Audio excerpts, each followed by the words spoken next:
Hi there, dear friends. This is Grace, and welcome to another process video. Before I continue with this page, I wanted to let you know first that I have this double page spread, and I had a bunch of pictures in them. And what I did was I put my pictures on there first, and kind of laid all of my papers where I wanted it to go, so nothing is adhered yet. And I love this design, I really do. But the problem was, this was where I was going to put my journaling. That was it. And then the rest was going to be the pictures and everything. As you can see, everything was lined up perfectly. And then I went on my blog and pulled out all of the words that I had typed up, or memories that I had typed up regarding this specific event. And what I came up with was more than this little block. So here is my journaling that's going to be on this page. So as you can see, I have a dilemma here. How am I going to change this so I can add this? At first I thought, well, maybe I can do like a kind of a peekaboo, or make a pocket or whatever, but I didn't want this page to be interactive once I put it in my sheet protectors. I just want to be able to be seen and obvious. And so I'm going to show you in this video how I am going to get around this dilemma. And so hopefully that will inspire you. So let's get going. Alright guys, so I'm basically starting out from the scratch with this layout. I'm going to move things around, and I'm going to take off all of the photos, and then I'm going to assemble them back up on my page, but now with my journaling, putting that in a prominent spot and then moving things around it. I am going to keep the borders on my layout, and then I'm going to keep all the papers that I have pre-cut and then just move all the photos around. You will see me later that I am actually going to take out 2 photos just because it didn't fit my layout anymore after I had put in my big journaling. So you're probably wondering why take the time to move the layout around and work on making sure that that long journaling is there, and why this is the first layout of this series.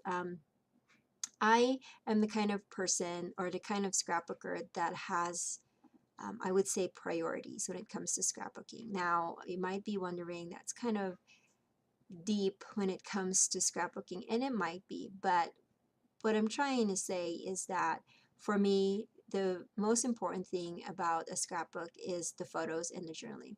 Now, it could be the photos first and then the journaling, or vice versa, but it has to have both of those things for me to be able to call it a scrapbook page.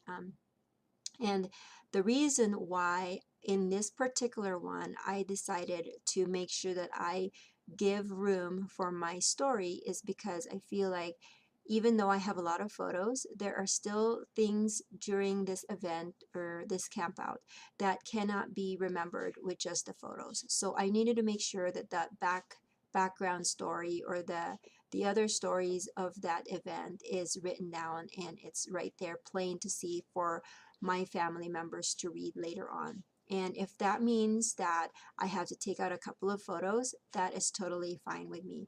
I feel like there should be a balance between photos and stories in all of my pages. Now, sometimes I only have one photo, and that is because maybe I only have one picture of that particular event, or maybe it's the other way around, that the story behind the photo is so much more important than 5 photos. So um, it's all about balance for me, and that's why I decided to do this as my first page for this series, because I feel like if you were to think about the priorities that you have for that page, whether it's the pictures, the journaling, or even the products, then you will have an easier time to put together your layout because you know what's most important, and there's a kind of a hierarchy that you've already built for in making your page. And so if you put that first, then you will be able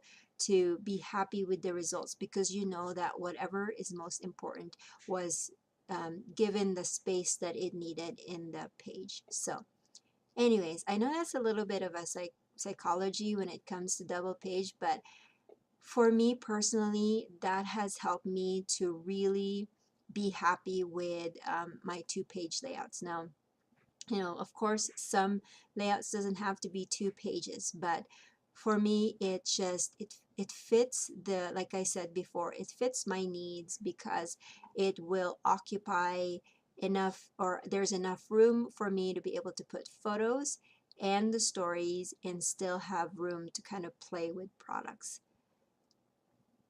And so after I had laid down my photo, I decided that with this change, I am going to put my title on the left side instead of the right. And I did move my paper strip over there.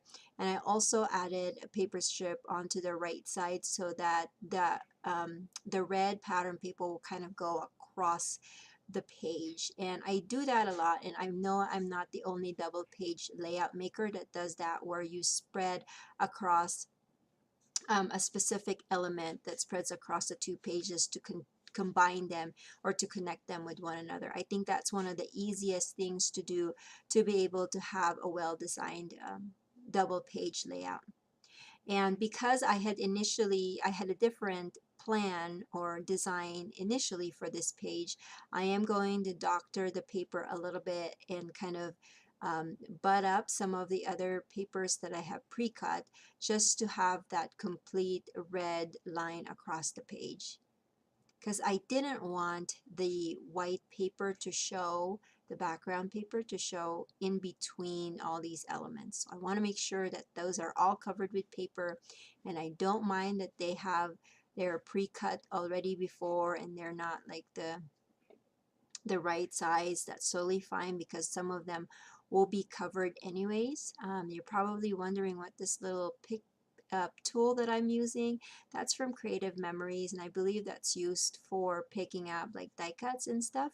But I don't have long nails in this particular video, and so it just helps me to peel that backing of the double-sided tape from my photos. I ended up using about 12 photos here, one 4x6, and then the rest are 3x4, and I like the combination of them. I feel like I was able to get enough photos that told my story with the 11 photos that I have, and then the 4x6 that I added was the focal point, and it showed a picture of me and my family up in the mountains once we finished hiking up one of the mountains from this particular event. This was an overnight camp out that my family and I took in, I believe, 2013, and we just went on an overnight camp out in, I think it's called Cottonwood Lake. It's over maybe southwest side of Colorado. And there is my little helper. He woke up from his nap, and so he decided that he will help me out while I'm trying to finish this page. He is at that age right now where he recognizes family members, and so once he saw the pictures, he was pointing to where mom is, where sister is, where brother is. Now my title is made out of a cut file from Carrie Bradford. It's a free cut file from her website. And so the hello part was, I added some foam adhesive to the back of that so that I can adhere that and have a little bit of dimension. And then the adventure word was cut out from white and black cardstock, and then I laid them slightly overlapping each other to create a little bit of a shadow effect on them. That was inspired by Nicole Spohr, which used to be Nicole McGuark, and I really like the effect of that. Now this green circle is cut out from a steel die cut, and then I added some Ranger liquid pearls on it just to give it a little bit of dimension and interest, because it was kind of plain with just the green cardstock, but it was cut out from a double pierced circle die from Avery Elle. So it has that little piercing dots on the edges of it, but I still wanted to have some in the center just to kind of give it a little bit of oomph. Now those red hearts that I'm adhering, they are also cut out from steel die cuts, and it's from Paper Smooches.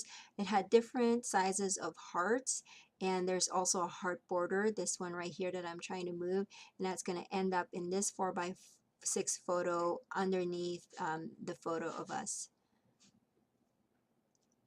So I hope that this first installment of the double page layout series inspired you. I hope that this will help you to determine what is important to you when it comes to double page layout, and maybe that will help you to have a well-designed page, because you know that the most important things on your page is on there right from the get-go. And here I'm just stamping up my date with a roller date stamp from Studio Calico, and then there are also some close-up shots at the end of this video. So if you have any questions, just leave it in the comment section below, and I will see you on layout number 2 next Monday. Talk to you later. Bye.